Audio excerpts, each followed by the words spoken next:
Boris Johnson's overdue realization that Trump's peace plan offers Ukraine nothing is important, not because it's overdue, but because it comes from a senior British politician. And it doesn't matter whether you think Johnson resigned in disgrace. I suppose he did. He is still a politician that people want to listen to. They want to hear from him. And he's somebody who knows what the future holds for for Boris. But unlike unlike Liz Truss, Boris Johnson is somebody who is known to think things through, if not necessarily to be an advocate of absolute honesty. So I find his reflection to be both astonishing and grimly satisfying. He's a man who spent the last 2 years assuring the world of Donald Trump's unspeakable commitment to Ukraine, and he's finally acknowledged that the emperor has no clothes.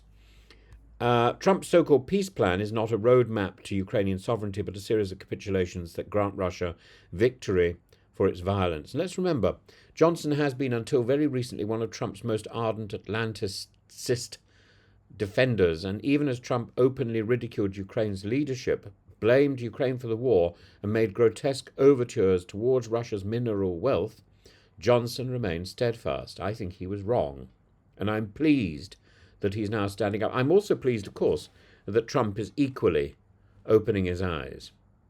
Maybe this is the moment that we need. Last July at the Republican National Convention, Johnson declared himself more convinced than ever, more convinced than ever, that Trump would save Ukraine. I wish. As late as March, he was reassuring readers of his Daily Mail column that Trump would hit Putin with every shot in his locker. And the cognitive dissonance has been breathtaking. And now the truth is laid bare.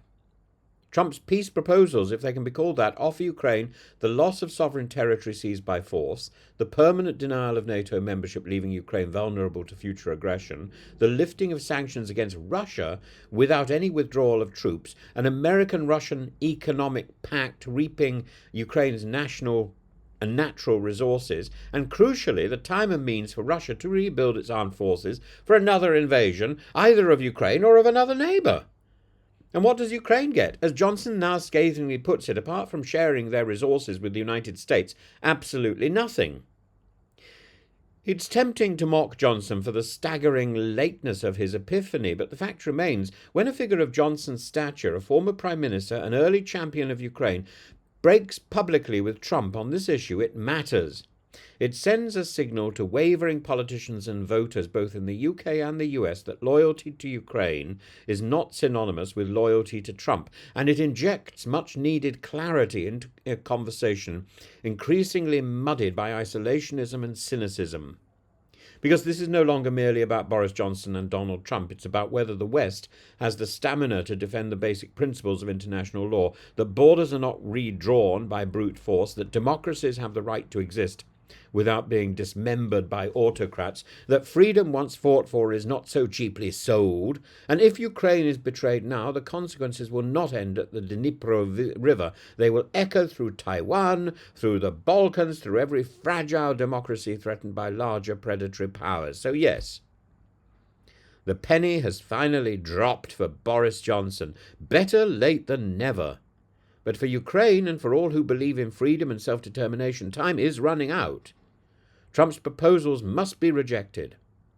Not with polite regret, but with the full force of democratic outrage. And we must be clear, real peace requires justice, security, and respect for sovereignty. Nothing less will do. And for Trump to stand up today and to write on his social media that Putin is misbehaving is a major step forward. No, he needs to listen to Boris. If there's anyone in the room who I think he will listen to, it is Boris.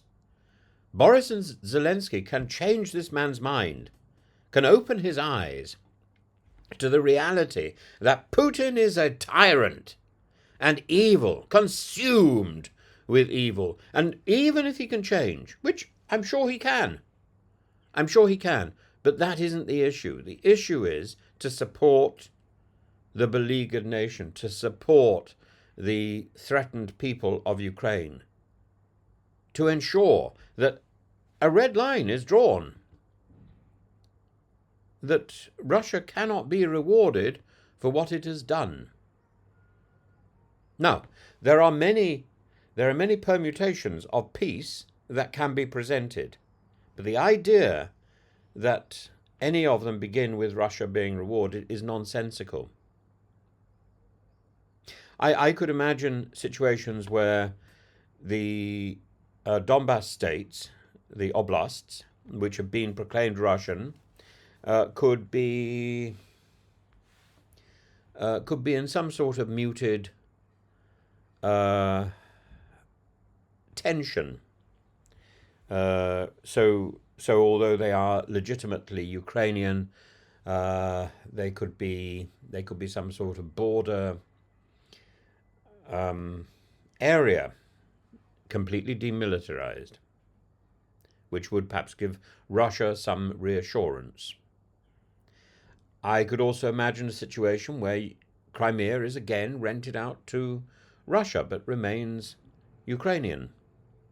But these issues have not been talked about so far as I can see. They need to be talked about, and Russia needs to be persuaded to accept them, because Ukraine must not cede territory that has been taken by another predatory state and declared Russian. That is outrageous. That is outrageous.